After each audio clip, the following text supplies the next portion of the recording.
दोस्तों, राहुल गांधी पे बीजेपी नेताओं की बिगड़े हुए बोल तो आप लगातार सुन रहे होंगे खबरों में, और इस पर अभी शिकायत दर्ज की जा रही है और लगातार कांग्रेस की तरफ से जो है अब इस मुद्दे को उठाया जा रहा है।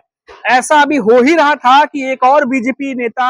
जो कि राज्यसभा के सदस्य भी हैं, उनके बिगड़े बोल सामने आए हैं। उन्होंने भी एक कदम आगे बढ़ाते हुए राहुल गांधी पर एक और भद्दी टिप्पणी कर दी है और कहा है कि उनकी जुबान काटनी तो नहीं चाहिए, लेकिन दाग जरूर देनी चाहिए। ये बात बीजेपी के नेता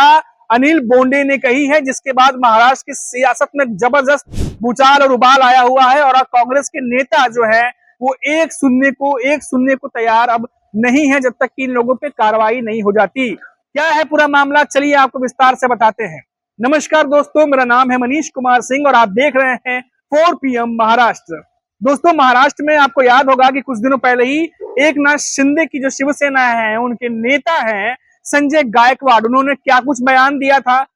साफ कहा था उन्होंने कि राहुल गांधी की जबान काटने वालों को 11 लाख रुपए का इनाम देंगे। जिसके बाद कांग्रेस के नेता जो है वो भड़क गए और इस जो ये जो बयान था इसकी आलोचना होने लगी, और खुद बीजेपी भी नहीं चाहती थी कि इस तरीके के बयानों से उसकी फजीहत हो, और इसीलिए समय रहते ही जो बीजेपी के महाराष्ट्र के जो अध्यक्ष हैं चंद्रशेखर बावनकुले, वो तुरंत अपने आप को और बीजेपी को संजय गायकवाड़ और अनिल बोंडे के बयान से अलग करते हुए उन्होंने कहा कि उनके बयानों से मैं सहमत नहीं हूं और ना ही उनसे बयानों से कोई हमें लेना देना। ये बात जो है चंद्रशेखर बावनकुले कहते हुए साइड हो रही है, क्योंकि उन्हें मालूम था कि जो बयान दिए गए हैं इससे अब बहुत ही ज्यादा फजीहत जो है वो बीजेपी की होने वाली है।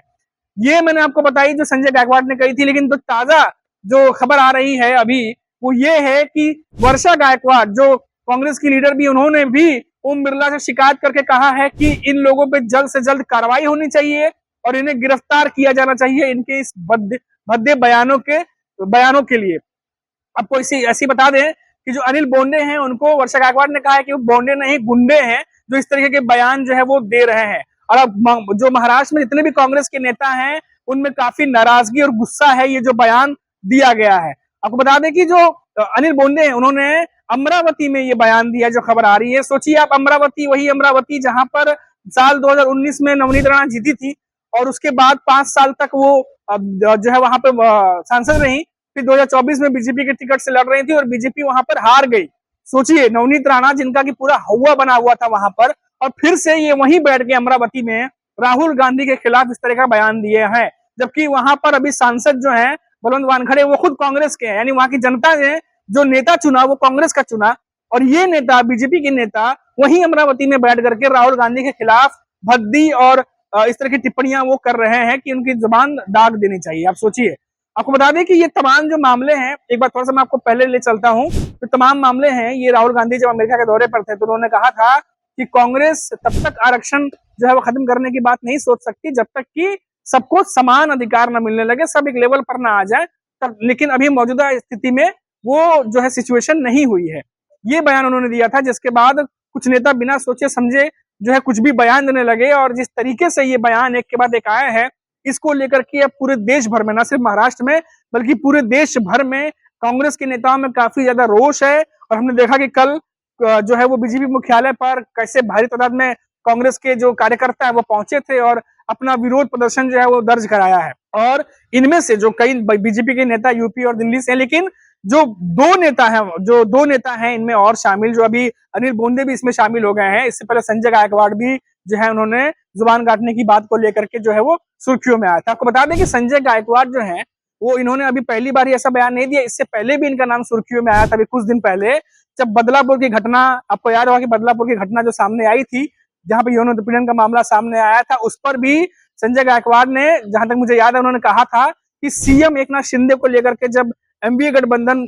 सीएम एकनाथ शिंदे को घेर रहा था, उस समय संजय गायकवाड़ ने कहा था कि क्या सीएम हर एक जगह जा जाके क्या पहरा देंगे, और कई सारी ऐसी बातें उन्होंने कही थी जो कि उस समय फिर से सुर्खियों में ये आए थे। और गैर जिम्मेदाराना बयान जो है उन्हें कहा गया था, मौके की नजाकत को और जो संवेदनशील मुद्दा था उस पर इस तरह के बयान किसी भी नेता को नहीं देना चाहिए था, लेकिन उन्होंने दिया था, जिसकी वजह से वो फिर जो है पहले भी सुर्खियों में थे और अब वापस से सुर्खियों में आए हैं जब उन्होंने राहुल गांधी के ऊपर ये टिप्पणी की है। अब देखिए कि अब इसके बाद अनिल बोंडे जो है उन्होंने टिप्पणी की है, और अब अनिल बोंडे की बयान पर अब वर्षा गायकवाड़ और तमाम जो कांग्रेस के नेता हैं अब वो एकजुट होकर के सामने से जो है वो कार्रवाई की मांग कर रहे हैं, गिरफ्तार करने की मांग कर रहे हैं। आपको याद होगा कि अभी जो संजय राउत हैं, उन्होंने भी ये बात कही थी कि राहुल गांधी के खिलाफ बहुत बड़ी साजिश रची जा रही है। ये जो बयान है ये ऐसे ही नहीं आ रहा है, बहुत बड़ी साजिश रची जा रही है और ये साजिश इतनी खतरनाक है कि उनके जान को भी खतरा हो सकता है। ये बात संजय राउत ने दावे के साथ कही थी और साथ ही साथ उन्होंने ये भी कहा था कि जो प्रधानमंत्री अमित शाह बोलते हैं कि कानून व्यवस्था एकदम दुरुस्त है, उन्हें ऐसे नेताओं पे कार्रवाई करनी चाहिए, ऐसे नेताओं को गिरफ्तार करना चाहिए जो इस तरीके के बयान जो है किसी के खिलाफ दे रहे हैं पब्लिकली। तो ये एक बड़ा बयान जो है वो संजय राउत ने भी अभी कल जो है वो दिया है। तो कुल मिलाकर ये है कि राहुल गांधी पर जिस तरीके से बिगड़े बोल के साथ बीजेपी के नेताओं ने हमला बोला है, जिस तरीके से उन्होंने बयानबाजी की है, एमवीए का नेता या कांग्रेस के नेता बिल्कुल भी बर्दाश्त करने की मूड में नहीं है। अब आप देखिए कि दिल्ली वाले सारा इंसिडेंट आपको पता ही होगा किस तरीके से कांग्रेस के नेता भड़के हैं, वहां पहुंचे हैं, बीजेपी का विरोध प्रदर्शन किया है। लेकिन अगर मैं महाराष्ट्र के परिप्रेक्ष्य में बात करूं तो इन दोनों ही नेताओं ने जो बयानबाजी की है, इससे आने वाले समय में बीजेपी को पता है कि विधानसभा चुनाव में ये बयान उनकी फजीयत करा सकते हैं। आपको याद होगा कि लोकसभा चुनाव में भी आपने देखा होगा कि जब बीजेपी के नेता रैली कर रहे थे, पीएम नरेंद्र मोदी खुद यहाँ पर आए थे और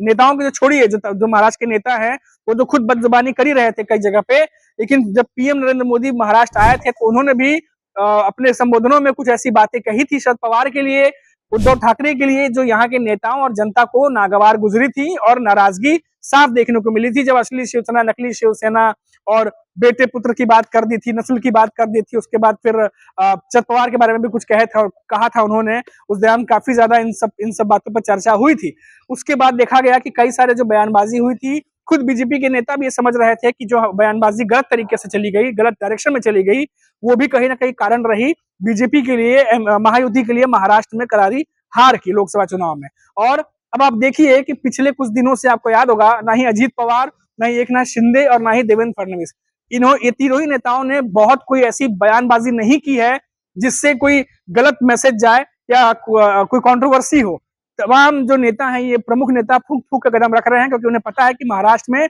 लोकसभा चुनाव के बाद जो सत्ता की जो रास्ता है वो दो धारी तलवार के जैसे बनी हुई है। थोड़ा सा गड़बड़ हुआ, चूके और विधानसभा चुनाव में हारे, ये बात महायुति को पता है, क्योंकि जो लेवल है वो इतना कड़ा बना हुआ है। जिस तरीके से एमवीए गठबंधन ने जो है वो चुनौती दी है महायुति को महाराष्ट्र में, महायुति के नेता जानते हैं कि अगर उटपटांग बयान देंगे तो इसका नुकसान विधानसभा चुनाव में भुगतना पड़ेगा। और इसीलिए जब संजय गायकवाड़ या अनिल बोंडे ने जब ये बयानबाजी की है तो तुरंत का तुरंत जो महाराष्ट्र के बीजेपी के अध्यक्ष हैं, जो इकाई के अध्यक्ष हैं चंद्रशेखर बावनकुले, उन्होंने तुरंत इस पर सफाई देते हुए खुद को और बीजेपी को इससे अलग कर लिया, ताकि किसी भी तरीके की फजीयत से बचा जा सके। लेकिन क्योंकि ये नेता मौजूदा समय में भी पार्टी में है, चाहे वो एकनाथ शिंदे की शिवसेना, चाहे वो बीजेपी हो, तो जाहिर सी बात है कि पार्टी को इससे जोड़कर देखा ही जाएगा। और अब ये मामला तूल पकड़ता जा रहा है। जिस तरीके से ये बयान आए हैं बैक टू बैक, ऐसा लग नहीं रहा कि बीजेपी खुद अपने नेताओं को कंट्रोल कर पा रही है कि इस तरह के बयान देने से बचें। देखते हैं कि आने वाले समय में और क्या कुछ होता है। हमारी नजर इस पर बनी हुई है, जो भी अपडेट आएगी हम आप तक लेकर के आएंगे। फिलहाल अभी के लिए इतना ही, फिर लौटेंगे तो बात करेंगे किसी बड़ी खबर पर। तब तक के लिए मुझे इजाजत दीजिए, नमस्कार।